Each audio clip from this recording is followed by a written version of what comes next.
मुझे लगता है कि वहाँ माननीय ममता बनर्जी की सरकार है और सरकार की जिम्मेदारी होती है कि अगर कोई डिपुटेशन आता है, कोई रैली आती है और शांति के मार्ग से अगर रैली चल रही है तो उनको मंत्रालय के बाहर वहाँ जहाँ रुकने का व्यवस्था होती है वहाँ रुकते हैं और डिपुटेशन मुख्यमंत्री को मिलने के लिए 4-5 लोगों का जा सकता है, लेकिन वहाँ उसके पहले इस मार्च को रोकने की कोशिश हुई पुलिस की तरफ से, ज़्यादती की गई है, वहाँ बम भी मतलब फोड़े गए, इसी तरह की भी जानकारी है। तो बीजेपी के कार्यकर्ता की अगर हत्या हुई थी तो हत्या के निषेध में उनको रैली निकालने का अधिकार था, तो यहाँ पुलिस ने इसी तरह का रवैया अपनाना ठीक नहीं था।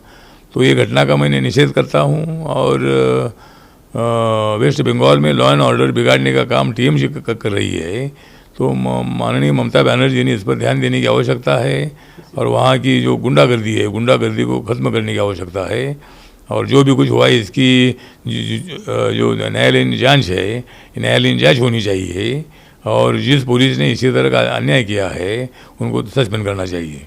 पहले ही बंगाल के जो गवर्नर है जगदीप धनखड़ ने कहा था कि लॉ एंड ऑर्डर सिचुएशन बहुत ही खराब हो चुका है, कहीं ना कहीं अब राष्ट्रपति शासन की ओर दिखा जा रहा है बंगाल को। आपका क्या कहना है, क्या सर बंगाल में जिस तरह से घटनाएं घट रही है क्या राष्ट्रपति शासन लागू होना चाहिए? हाँ, मुझे लगता है कि वहाँ की परिस्थिति अगर इसी तरह बिगड़ती जाएगी, एक दूसरे पर हमले होते रहेंगे और लॉ एंड ऑर्डर की परिस्थिति इतनी गंभीर होती जाएगी, तो मुझे लगता है कि वहाँ राष्ट्रपति शासन लागू करने की आवश्यकता ज़रूर होगी। माननीय ममता बनर्जी ने वहाँ शांति रखने की उनकी जिम्मेदारी है और अगर वहाँ शांति रखने में सरकार कामयाब नहीं होती है, वहाँ हिंसा ज़्यादा भड़क जाती है, तो मुझे लगता है कि वहाँ राष्ट्रपति शासन लागू होना ये वेस्ट बंगाल के फायदे का होगा। उनके संरक्षण के लिए वहाँ राष्ट्रपति शासन लागू करना होगा, ऐसा मुझे लगता है। सर, जो परिवार हाथरस मामले में जो एक्यूज्ड है, जो दोषी है, उन्होंने एक लेटर लिखा है एसपी को। उनका कहना है कि इस विषय में सटीक जांच हो, कहीं ना कहीं उनके परिवार वाले ही जो है उनके परिवार वाले भी उनके साथ कुछ गलत किया है, इस तरह की जो लेटर लिखा, क्या कहेंगे आप? मुझे लगता है कि अभी इसी तरह की जो गलत बयानबाजी करना, गलत पत्र लिखना, ये मुझे लगता है कि कोई साजिश हो सकती है। मुझे लगता है कि उनको उनके माँ बाप का कैसे मार सकते हैं, इतना गला दबा कर ऐसा मार सकते हैं। तो मुझे लगता है कि जो मांग हो रही है ये गलत मांग है, इस केस की दिशा बदलने की कोशिश कुछ लोग कर रहे हैं, तो इसीलिए मुझे लगता है कि ऐसा उनके माँ बाप नहीं मार सकते हैं। जो 4 लड़कों को पकड़ा है यही उसके लिए जिम्मेदार है और उनको कठोर सज़ा मिलनी चाहिए। सर, राहुल गांधी का एक ट्वीट है जिसमें उनका कहना है कि प्रधानमंत्री ने अपने लिए 8,400 करोड़ का हवाई जहाज खरीदा, इतने में सियाचिन लद्दाख सीमा पे तैनात हमारे जवानों के लिए कितना कुछ खरीदा जा सकता था। जूते, गर्म कपड़े, जैकेट, दस्ताने, जूते, ऑक्सीजन सिलेंडर। पीएम को, प्रधानमंत्री को सिर्फ अपनी इमेज की चिंता है, सैनिकों की नहीं।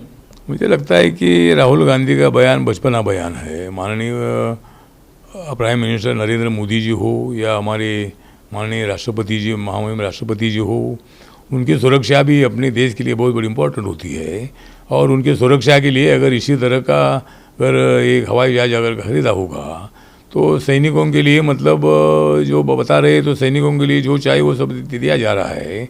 हमारा संरक्षण मंत्रालय उसके लिए पूरी चिंता कर रहा है, जो साहित्य लगता है वो पूरा दे रहा है।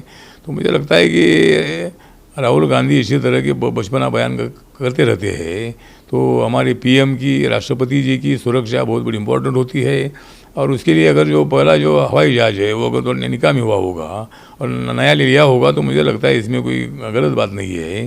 कांग्रेस के कार्यकाल में भी इसी तरह के हवाई जहाज का खरीदे गए थे, तो इसका मतलब ये नहीं है कि भाई नरेंद्र मोदी जी ने या नरेंद्र मोदी जी ने खरीदाना नहीं है। ये तो जो डिफेंस का डिपार्टमेंट होता है, ये डिफेंस का डिपार्टमेंट अपने बजट से जो उनकी जिम्मेदारी होती है, प्राइम मिनिस्टर की सुरक्षा की जिम्मेदारी होती है, माननीय राष्ट्रपति जी की सुरक्षा की जिम्मेदारी होती है, उसके लिए वो अपने बजट से खरीदते हैं और वो मतलब प्रधानमंत्री जी ने खरीदा, ये एलिगेशन गलत है। ये हवाई जहाज़ माननीय प्रधानमंत्री जी ने नहीं खरीदा है, ये डिफेंस मिनिस्ट्री ने खरीदा है। सर, उनका ये भी कहना है कि पीएम, प्रधानमंत्री को सिर्फ अपनी इमेज की चिंता है, सैनिकों की नहीं। मुझे लगता है कि प्रधानमंत्री जी को अपने इमेज की ज़्यादा चिंता नहीं है, उनको अपने सैनिकों की चिंता है। जो 20 हमारे नौजवान जो शहीद हुए थे उनके बारे में उन्होंने उनका जो बलिदान है व्यर्थ नहीं जाएगा, इसी तरह की भूमिका उन्होंने रखी थी और उनको अपने से ज़्यादा मतलब सैनिकों की चिंता है। लेकिन राहुल गांधी जी को क्या चिंता है मुझे मालूम नहीं है। राहुल गांधी जी को चिंता खुद की है और इसीलिए राहुल गांधी के बयान में कोई तथ्य नहीं है। राहुल गांधी का एक स्टेटमेंट आया था जिसमें उनको कहा था कि अगर हमारी सरकार होती तो 15 मिनट में चाइना को खदेड़ देते, उनके घर में छोड़ के आते। उस पर मध्य प्रदेश के मंत्री नरोत्तम मिश्रा का आया कि राहुल गांधी अब किस क्वालिटी का ड्रग्स ले रहे जो इस तरह की बातें कर रहे हैं। नहीं, मुझे लगता है कि अभी वो ड्रग लेते हैं कि नहीं मुझे मालूम नहीं है, लेकिन जिस तरह राहुल गांधी जी बयान दे रहे हैं कि अगर उनकी सरकार होती थी तो 15 मिनट में चाइना को ये करते थे। 1962 में सरकार उनकी थी, कांग्रेस पार्टी की सरकार थी, तब पूरा चाइना ने मतलब मित्र करके अपने एरिया में घुसने का काम किया था। तो मुझे लगता है कि इसी तरह की बयानबाजी करना ठीक नहीं है। राहुल गांधी जी पब्लिसिटी के लिए उल्टा सीधा बोलते हैं और उल्टा सीधा बोलकर खुद उल्टा हो जाते हैं। तो इसीलिए मुझे लगता है कि राहुल गांधी का जो स्टेटमेंट है ये बिल्कुल गलत है और हमारी आर्मी पूरी तैयारी में है। युद्ध हमें भी नहीं चाहिए और अगर चाइना को युद्ध चाहिए तो युद्ध का मुकाबला युद्ध से करने के लिए हमारी पूरी तैयारी है। तो इसीलिए राहुल गांधी जी की सरकार होती थी, राहुल गांधी अगर कांग्रेस की सरकार होती थी तो ये कांग्रेस सरकार को कुछ भी नहीं कर पाती थी। या नरेंद्र मोदी जी बहुत ही स्ट्रांग प्राइम मिनिस्टर है, राजनाथ सिंह जी हमारे स्ट्रांग डिफेंस मिनिस्टर है। इसीलिए चाइना को बहुत बड़ा डर पैदा हुआ है और इसीलिए युद्ध करने की तैयारी कांग्रेस मतलब चाइना की नहीं दिख रही है। तो अगर युद्ध होगा तो 15 मिनट में नहीं 10 मिनट में चाइना को हम सबक सिखाएंगे।